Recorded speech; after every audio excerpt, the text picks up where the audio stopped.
Hello friends, welcome to Sangeetha's Food Gallery in Tamil.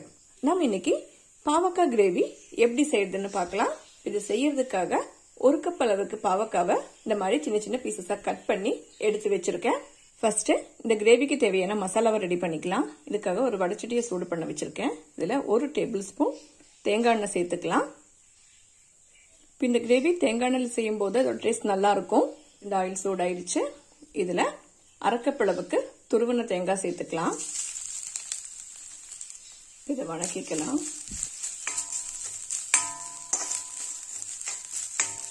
இதுல 1/4 டீஸ்பூனுக்கும் குறைவா வெந்தயம் சேர்த்துக்கிறேன். 3 சின்ன வெங்காயத்தை கட் பண்ணி வச்சிருக்கேன். இதையும் சேர்த்துக்கலாம். 4-5 கருவேப்பிலையில சேர்த்துடலாம். இது எல்லாத்தையும் சேர்த்து வணக்கிக்கலாம்.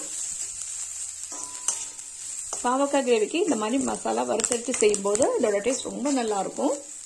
இந்த தேங்காய் நல்லா வறுப்பட்டு நல்லா கோல்டன் ப்ரௌன் கலர் வர வரைக்கும் இதை வணக்கிக்கணும். இந்த தேங்காய் லைட்டா கலர் சேஞ்ச் ஆக ஆரம்பிச்சிருக்கு. இன்னும் கூட நல்லா வறுத்துக்கணும். பாருங்க, இந்த தேங்காய் எல்லாம் நல்லா கோல்டன் ப்ரௌன் கலரா வந்துருச்சு. இப்போ அடுப்பை நல்லா சிம் பண்ணி வச்சுக்கோங்க. இதுல 1/2 டீஸ்பூன் மல்லித்தூள் சேர்த்துக்கலாம். 1 டீஸ்பூன் மிளகாத்தூள் சேர்த்துக்கலாம். 1/4 டீஸ்பூன் மஞ்சத்தூள் சேர்த்துக்கலாம். இது எல்லாத்தையும் சேர்த்து வணக்கிக்கலாம்.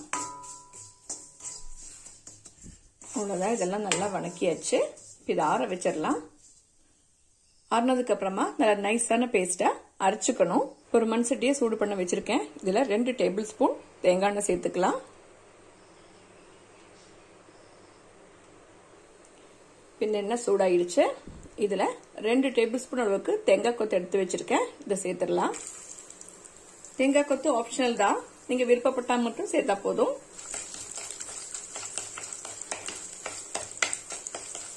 இதெல்லாம் ரோஸ்ட் ஆயிடுச்சு. இதுல 10 சின்ன வெங்காயத்தை கட் பண்ணி வச்சிருக்கேன். இதை சேர்த்துக்கலாம். வணக்கிக்கலாம். கூடவே 2 பச்சை மிளகாய் கட் பண்ணி சேர்த்துக்கிறேன்.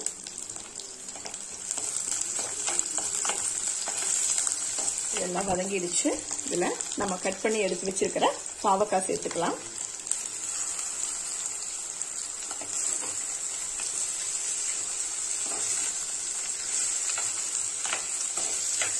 அடுத்த மீடியம் ஃப்ளேம்லயே வச்சு நல்லா வணக்கிக்கணும். பாவக்காய் நல்லா வதங்கிடுச்சு. இதுல ஒரு நெல்லிக்காய் அளவு புளிய 1/2 கப் தண்ணியில ஊற வச்சு கரைச்சி எடுத்து வச்சிருக்கேன். இதை சேர்த்துக்கலாம்.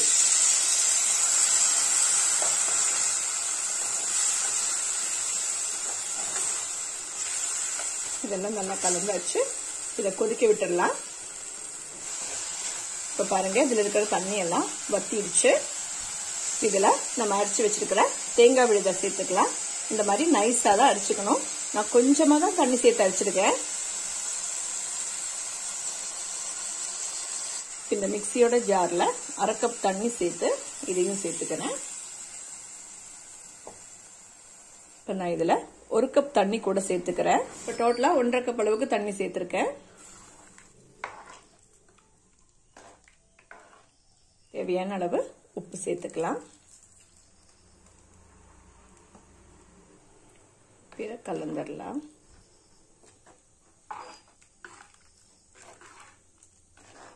அடுப்பை மீடியம் ஃப்ளேம்ல வச்சு இதை கொதிக்க விட்டுடலாம்.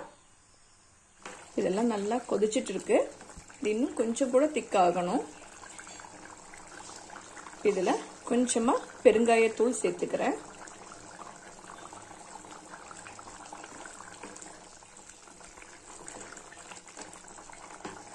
சின்ன பீஸ் வெல்லம் கூட சேர்த்துக்கிறேன்.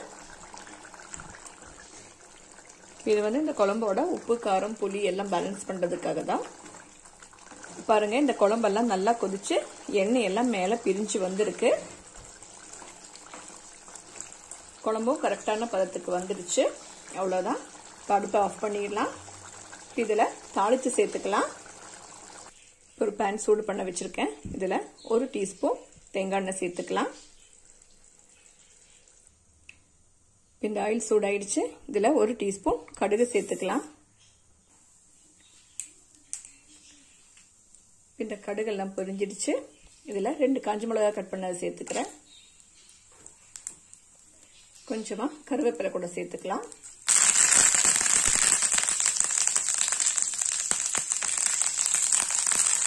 அவ்வளவுதான், அடுப்பு ஆஃப் பண்ணிடலாம். இதை நம்ம ரெடி பண்ணி வச்சிருக்கிற குழம்புல சேர்த்துக்கலாம்.